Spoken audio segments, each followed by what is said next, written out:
The bullets were just raining down over us. The airplanes was up, just raining down the bullets.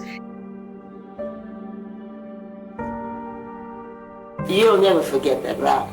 That's something that will be always in your remembrance.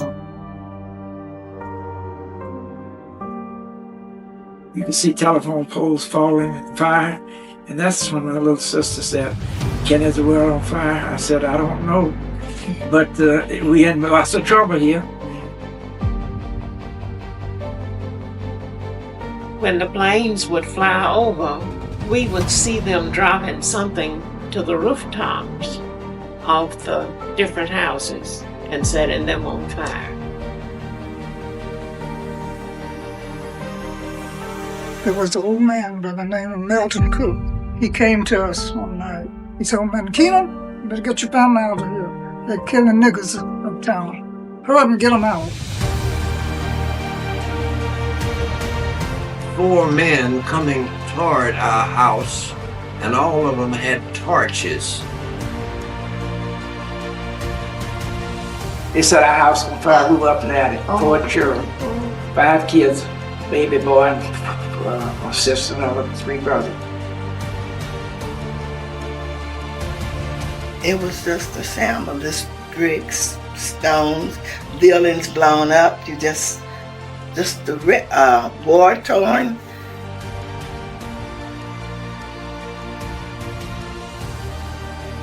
People were killed, and you go in and see the people mangled.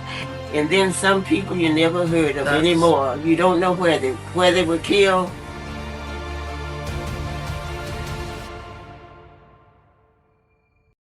White guy asked, "When the hell are you going?" And my grandpa said, "We're going out of town." And he said, "Not this day, you're not going out of town." Bam! You saw your grandfather get shot? I saw him get shot. Bam! Oh.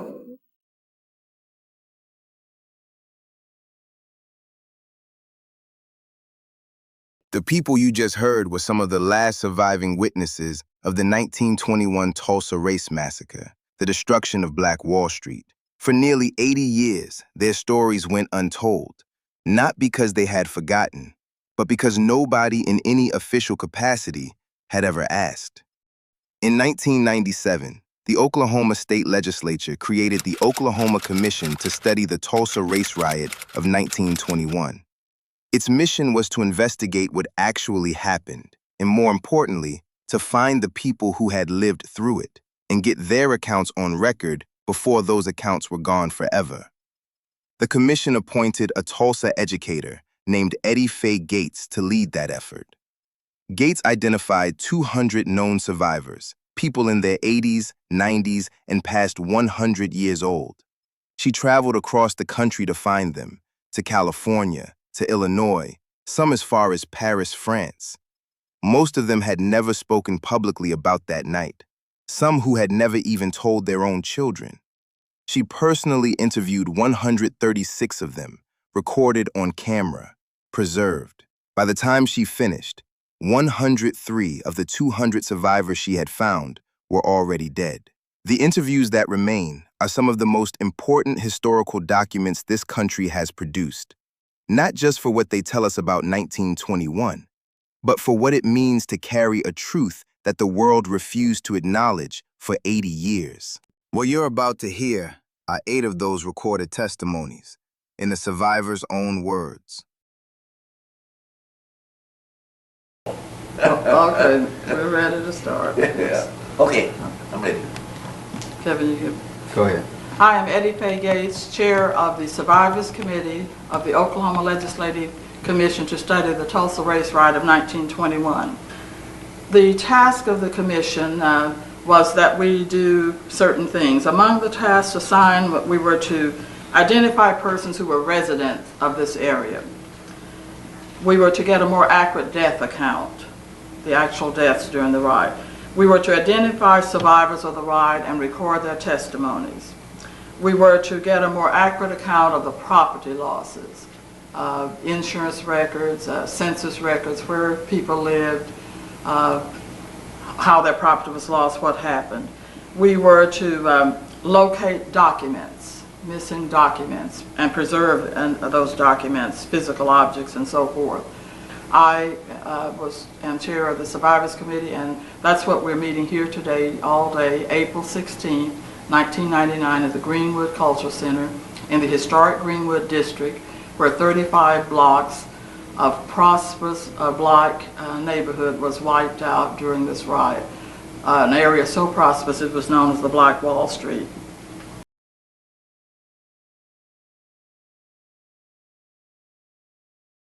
We're going to interview first Mrs. Essie Lee Johnson Beck, age 85. And Mrs. Beck, I want you to just talk to Kevin, talk to me, just tell us what it was like to live in Tulsa, Oklahoma in 1921 when an elevated incident, a seemingly insignificant incident, could lead to a riot that eventually would claim over 300 deaths. Our commission can do that.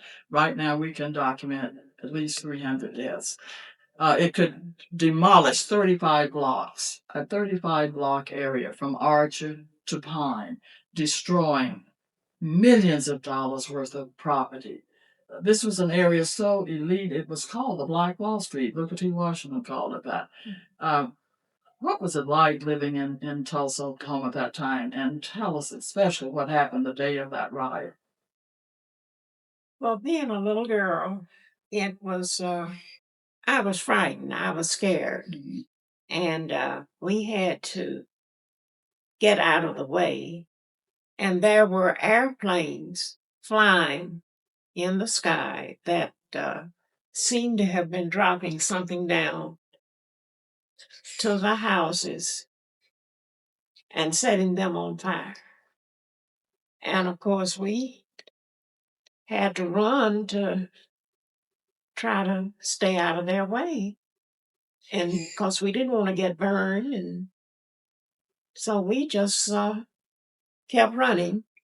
And we were trying to get to an area where the Golden Gate Park was and go out there and hide. And we finally made it out there. My mother and about 2 or 3 of my sisters and brothers were ducking and dodging and running to get to the Golden Gate Park. That's what the park was called at that time. And we finally made it out there. And when the planes would fly over, we would see them dropping something to the rooftops of the different houses and setting them on fire. And of course, we were crying and running and doing things like that. And we finally got out of their way and found somewhere to hide. We didn't get out of our house until early the next morning. And they would tell us to stay away from the windows because they were shooting in the windows and things like that. And we would run and try to survive. We saw the 1 or 2 planes flying over and looked like they would drop something from the plane to the roof of a house. And we saw the houses that were burning. There was smoke and things like that. And I didn't see any shooting or anything like that. But I did see houses burning. And we saw them trying to set one of the churches on fire, and it wouldn't burn. I don't remember what church it was, but we survived and seemed like we spent our first night in a schoolroom, one of the schools. And the family, my mother and I, and my sister and brother. But my father was out on the streets helping them to rescue the rest of us.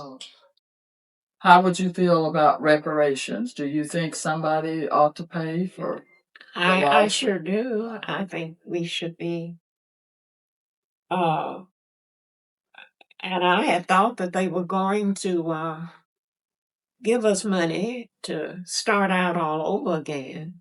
But if they gave any, I didn't hear about it. I understand they did put up some tents where. Yes. Did you all stay in a tent? We lived in a tent. Oh, what was that like, living in a tent during the winter? It was something else. But that's all we had to depend on, so we lived in it. Did you have a floor in your tent? Some people said their daddies said, "You're not going to be on this dirt." Well, we had dirt. We lived on the ground. Okay. And the tent was above, you know. Mm-hmm. And we made it. We made it.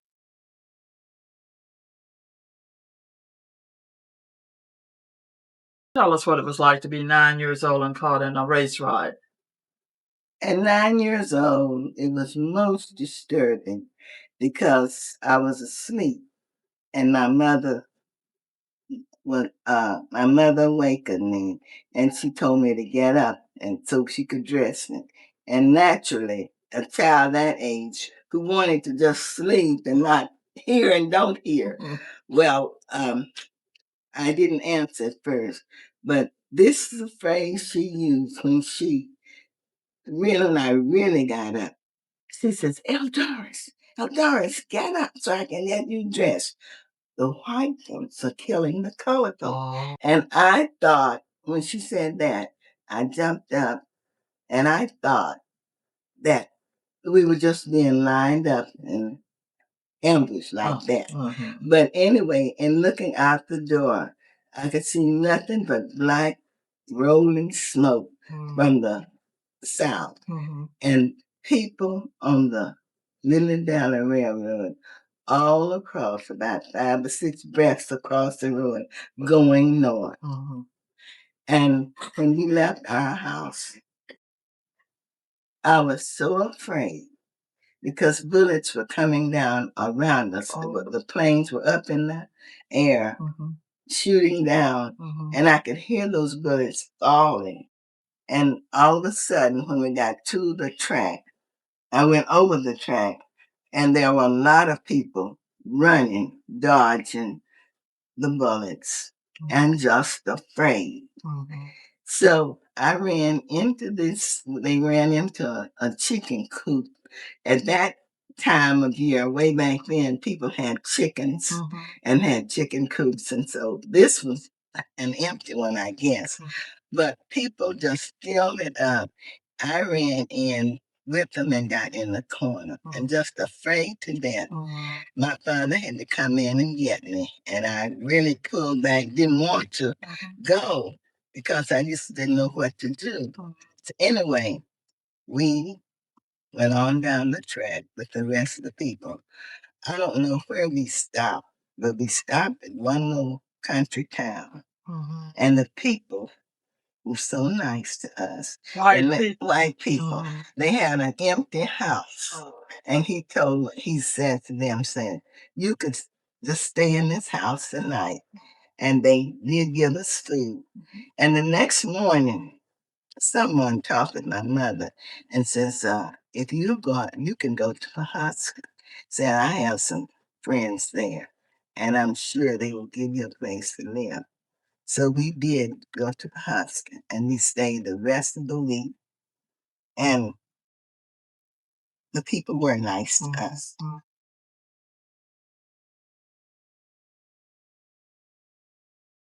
The day of that ride, what effect it had on you and your little sister and your parents and your neighbors and this whole city? I start from the time that they came through picking up the Negro men. And at the time we were in the attic, Father thought it might be good for him to stay downstairs. And he would talk louder so we could hear him. But bullets were raining on our roof. And my mother thought it was either airplanes or something from Standpipe Hill. But they were raining on there. So when the man asked my father, said, nigga, do you have a gun? He might have had one. I don't know if he was shooting him out, but he said, no. He said, we're taking you on. He said, please don't burn my house. Don't set my house on fire. Well, that was wishful thinking because everything around was burning. And they said, okay. As they were going away, within 5 minutes, our house was smoking and we were up in the alley. Mm-hmm. So we rushed downstairs as quick as we could. We had one baby boy, was about 2 years old, I think. And the mother had to get our daddy. We had to get out very quickly. And as we went out the door, you could see telephone poles falling, fire. And that's when my little sister said, "Ken, is the world on fire?" I said, "I don't know. But we in lots of trouble here." Mm-hmm. Well, we walked on down to Convention Hall. And there they had many people, and thousands of people lined up. And the only way you could be released is that some white employer would come and vouch for you. And my father was working for H.F. Wilcox at the time. And he did come and my father was there among all those people who finally found him because of the names being called. And when he took us, when he came to get us, I was at that time, as I stated before, I hated all white people because that's who was destroying us and doing everything. But I changed that attitude after Mr. Wilcox was so nice. My father had been working for him a long time. He treated him like a real human being. Mm-hmm. So we stayed at his house a while. My mother was devastated. She didn't know what to do. She was real young, too. She didn't know what to do, trying to raise kids and live in the basement of his house while we were trying to get our house, start getting the house repaired and rebuilt. And the people did not want to sell my father any materials to build. So we had to live in a tent for a good while. But that particular restaurant did a lot to mentally devastate my family. My mother and father had moved here from Texas. They're from Texas. And they would have left Tulsa, but my father worked for this rich man, this multimillionaire, Wilcox Oil and Gas. So he decided to try to stick it out, and we did stay. Now, many things happened. I was shown lots of discrimination after that, but we stayed on, and at 18, I left and went to California. I went to New Orleans to school, and after I finished from Xavier, I went to California, taught school for 30 years.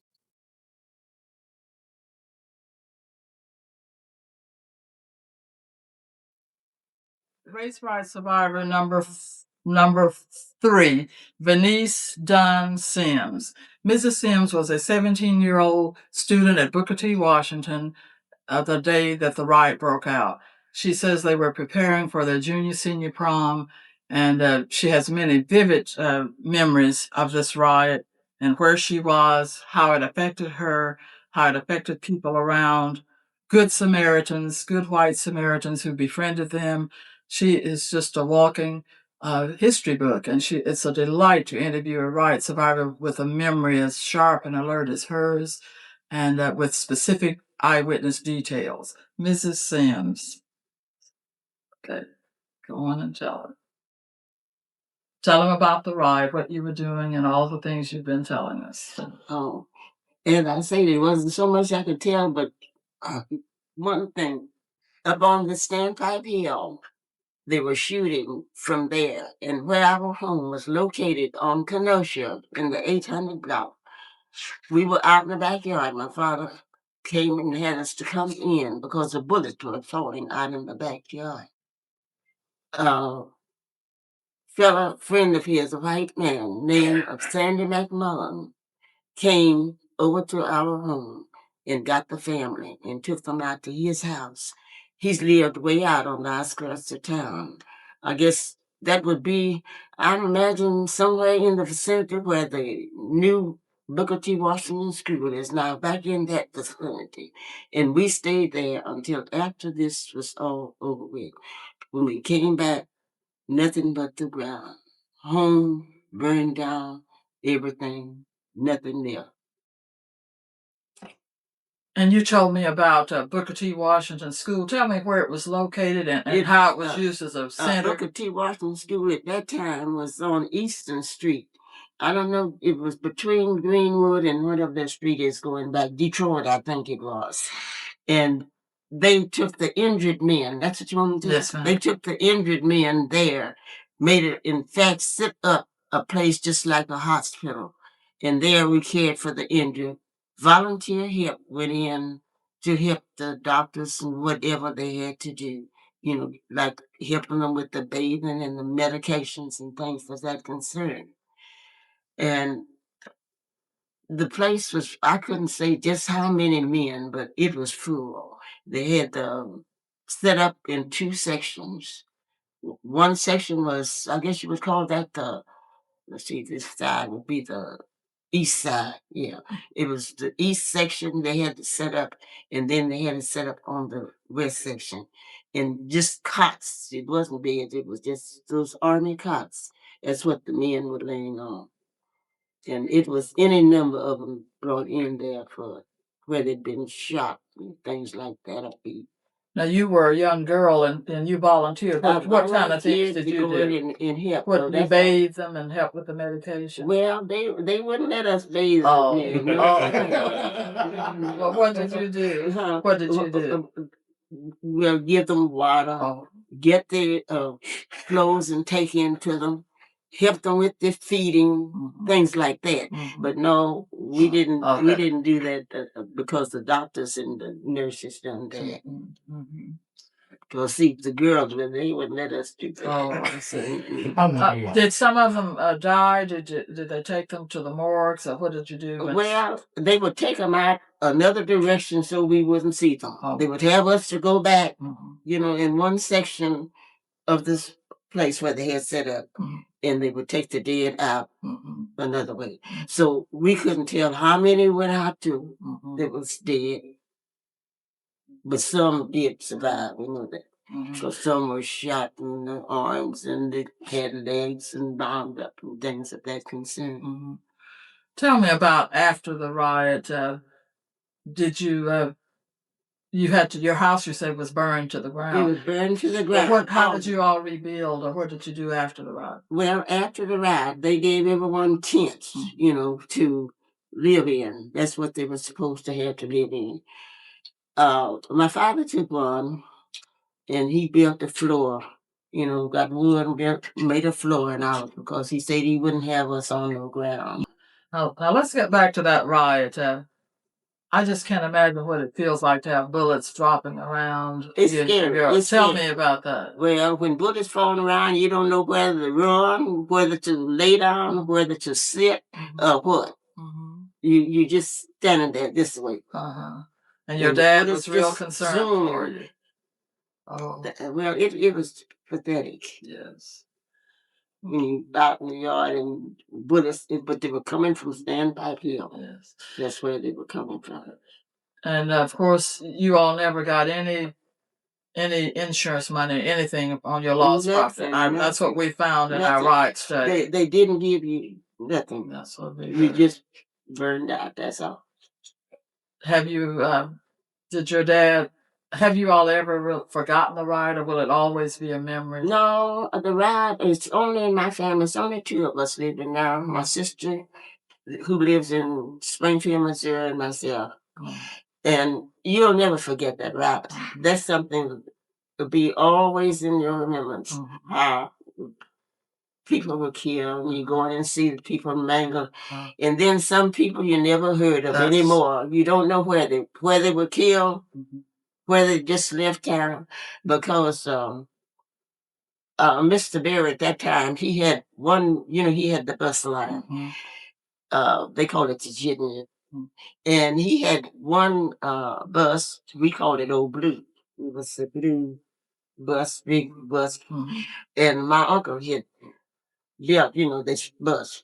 And the man that drove that bus, he filled it with people and took them to Muskogee. All they could cram on there. They say when the bus was pulling out, people were just trying to take them to safety, trying to get on in safety. But he took all that he could pile into that bus to Muskogee, Oklahoma, to get them out of the riot.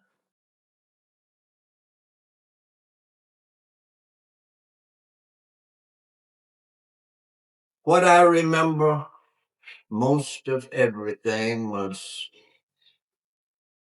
during the race riot, my little neighbor, Arvilla Johnson, now deceased, and I were walking and running down the street holding hand in hand. I don't know as to exactly whether at what time of the riot this was, but I do remember the two of us running in front of our houses, which we lived next door to each other, hand in hand. But what I remember mostly is when all of a sudden my mother was excited, is because that she saw 4 men coming toward our house, and all of them had torches, lighted torches on their side, coming straight to our house. My 2 sisters and my brother, all of us were in the house, and she told us to get up under the bed quickly. So as a result, we got up under the bed, and I was the last one to get under the bed because my old sister had to pull me under the bed, being 5 years old. And when these people came in, these 4 men came in, they walked right past the bed, right straight to the curtains in the house. And they set fire to the curtains. And as a result, everything in and around was burning. And that's what I remember more than anything else. And that eventually they left after then, and eventually this fire caused our house to burn down completely to the ground. Didn't one of the officers step on your finger? Yes, and my sister had to pull me back under the bed is because that in leaving, it's always been a thing. It's whether it was they were leaving or whether they were coming back. I've thought about this a lot of times. Were they coming in or were they going back out when they stepped on my finger? And so I just couldn't remember at 5 years old, but I know they did step on my finger, and my sister put her hand over my mouth to keep me from hollering. Mm. Now, that's my story that I remember of the race ride. And as a result, our house was burnt down by the men with four men with torches.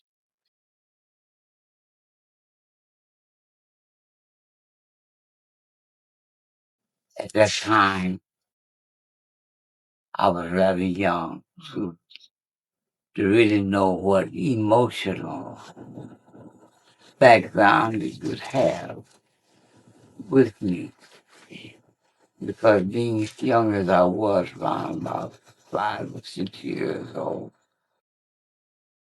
and hearing my grandfather and mother speak about, come on the inside, come on the inside. There's gunfire going on. Well, naturally, I didn't understand really what they were talking about gunfire until my grandpa said, come to hear me, I'm talking to you about coming on the inside. So anyway, I came on the inside. And as far as I can close my eyes and remember, after the gunfire, seemed like there was, I guess, been 4 or 5 white fellows that came to the house.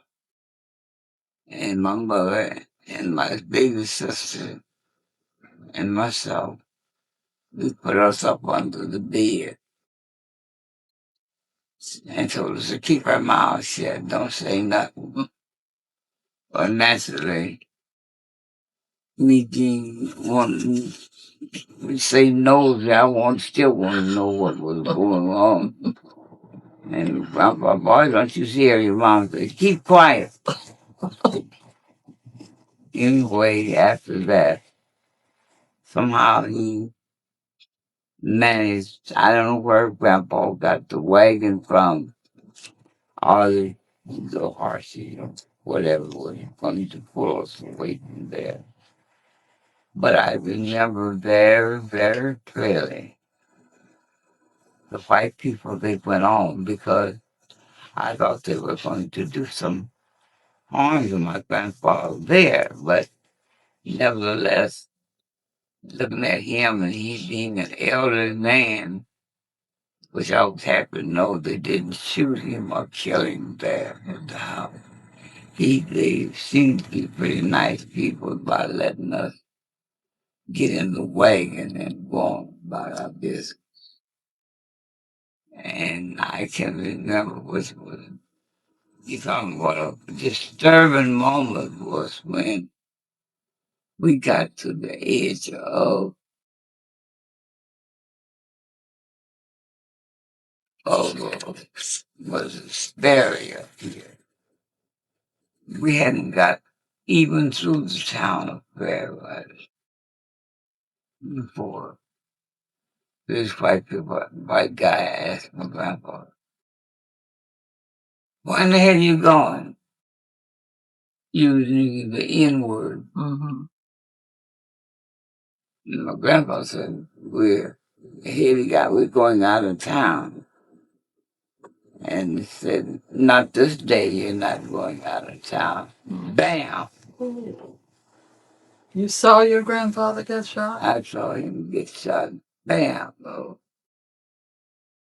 And he just told my mother let out a scream, "Oh, you have killed my father. You killed him."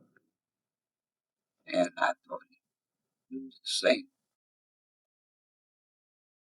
But they didn't kill her or harm him. And from then on, I can't remember really how my mother managed to get us on through Sperry and Skytooth and got us as far as Norwalk. Because my father lived there. Of course, my mother and father had separated, but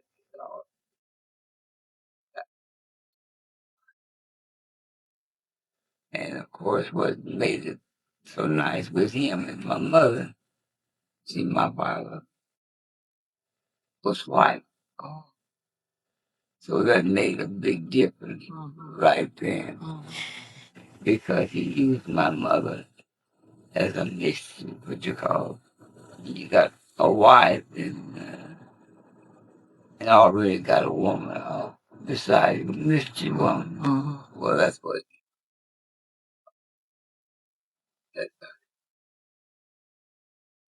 They got 3 kids by my mother. And of course, they died in the kids, baby. And that's as far back as I can bring you up to date, and as far it will always bring a scar to me. And I don't ever even speak of it, never even thought about speaking of this here kind of happenings until I got with Don Ross and Maxine to speak on the subject as a rap. I've been asked from time to time, what do I think about it? And I just say this, in which maybe I shouldn't. I said, why should you dig up a barrel of worms so that crawl everywhere, other than just let this year, let the dirty worms die and forget about what done happened. But when I think about it, to speak honest about it is a beneficiary to the young people of today, knowing that Tulsa has not always been what it is today. You got so much to be thankful for that you're halfway there. You got a long ways yet to go for to be free.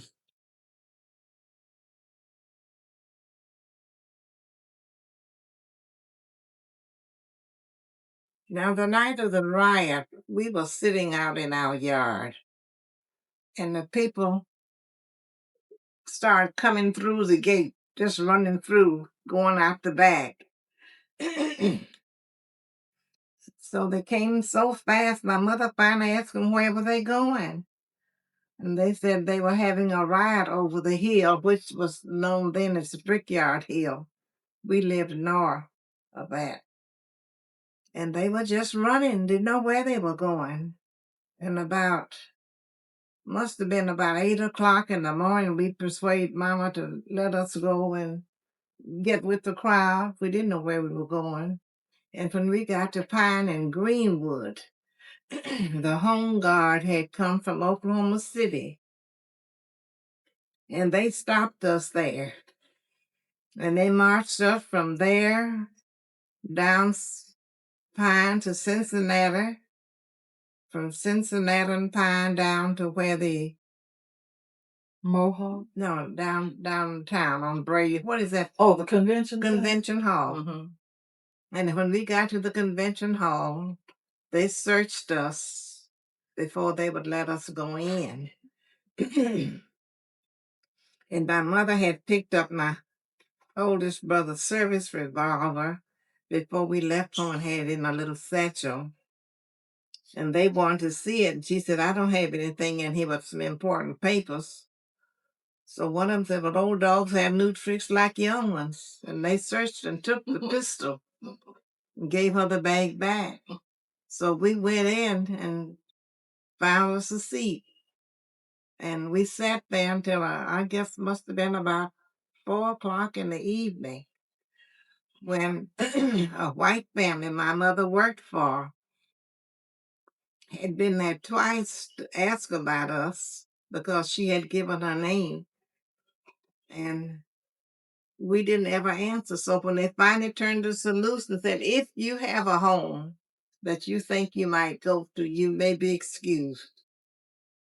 So we walked from the convention hall to 1145 North Denver, where she had food prepared for us. And when we left, she said, well, Betty, you can go home.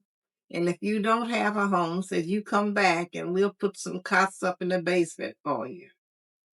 But we had some real poor white neighbors who lived across the street. And every time the firebugs would come to set the fire to our house, these white folks would come over there and put it out. That's how we happened to have a home after the riot. And then I don't know how they got these little cards printed so fast, but everybody had a little ID card. School children and all told what you did, and you had to have that little ID wherever you went.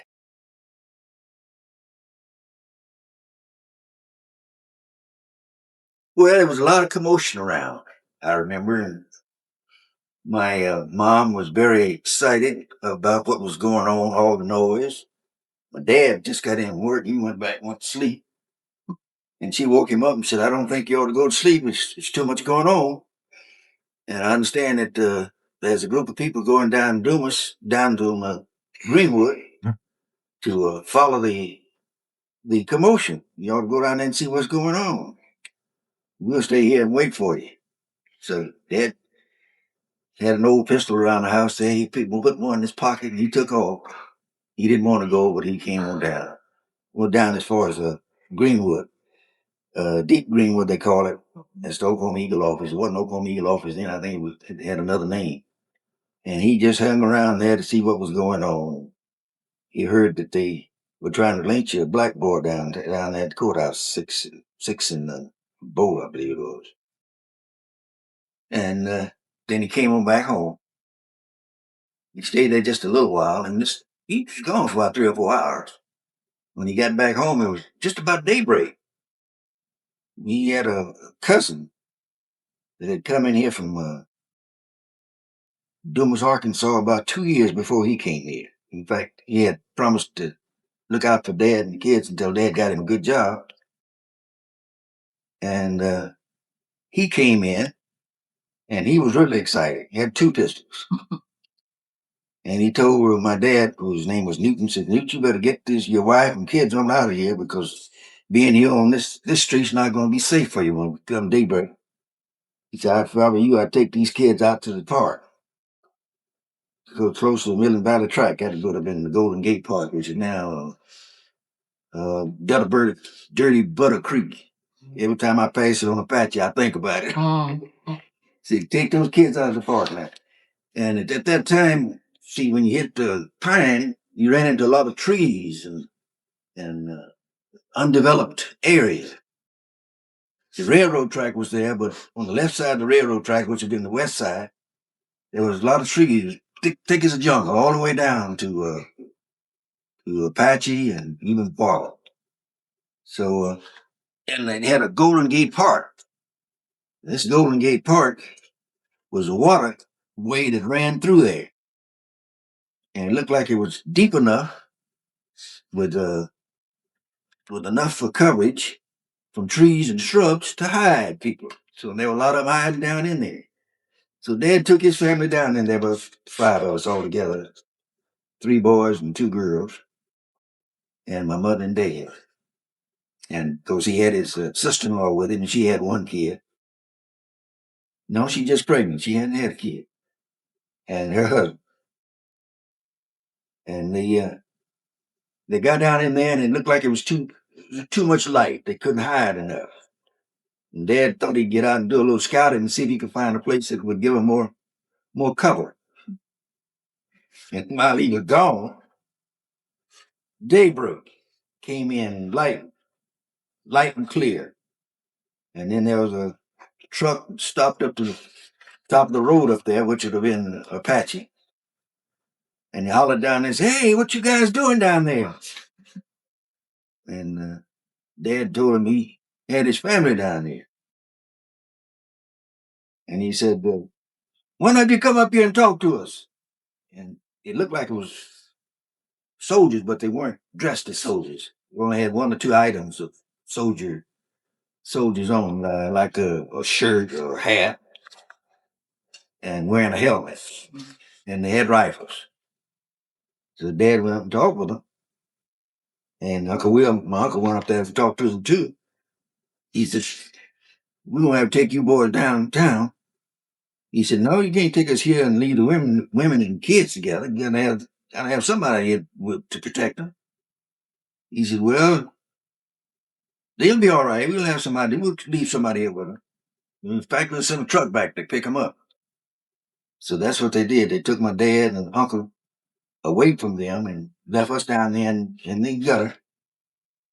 And wasn't long before they had another truck with some soldiers in it that came, picked us up, put us all in the truck, took us down to the convention center.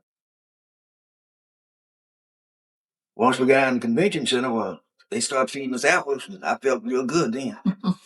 Gave me something to eat because I hadn't had anything to eat all night long. And my mom was with me.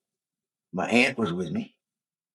And my sister and my brother was with me. It was 3 of the kids and the 2 women folks. And we didn't see Dad anymore for a couple of days, because I heard later on what had happened to him. They had taken him on to what is now called, it's a whiskey store down there. It used to be called the Fairground in McNulty. And it's McNulty Park. So that's where they took him. And he was a bunch of Negro men down there. And they left him there in that park for a couple of days. Mom was working for a white family. She got in touch with them, and they went down and got him out. and brought him on back to the home by that time we had got back into the house. The Oklahoma Commission submitted its final report on February 28, 2001. The report was nearly 200 pages. It confirmed what the survivors had always said, that the Tulsa Police Department had participated in the violence, that the Oklahoma National Guard had helped round up Black residents instead of protecting them, and that the official death toll of 36 was a severe undercount. Credible estimates, the report noted, put the number of Black deaths as high as 300. The commission described what had been done to Greenwood plainly. It called it an act of horror. And then it made 5 recommendations: direct cash payment to the living survivors, direct cash payment to their descendants, a scholarship fund, an economic development enterprise zone in the historic Greenwood District, and a memorial for the proper burial of victims' remains. The Oklahoma State Legislature considered those recommendations and rejected them. The survivors received no direct payment, no individual check, no acknowledgement of personal loss. The only thing that came out of the legislature was a limited scholarship program. The survivors who had finally been asked to tell their stories, who had waited decades for someone to listen, were told in the end that their testimony was appreciated, but their losses would not be repaid. In 2020, the last 3 known living survivors filed the lawsuit. They were over 100 years old. The case was dismissed by a Tulsa County court in 2023. The Oklahoma Supreme Court upheld that dismissal in June 2024 in an 8-1 vote. In January 2025, the Department of Justice concluded there was no longer a path to criminal prosecution. No one has ever been charged with a crime for what happened in Greenwood on May 31st and June 1st, 1921. Eddie Faye Gates died on December 9, 2021 in Tulsa, Oklahoma. She was 87 years old. She died just months after the centennial of the massacre she had spent years working to document. She didn't live to see the Oklahoma Supreme Court's final ruling. She didn't live to see the Department of Justice close the door.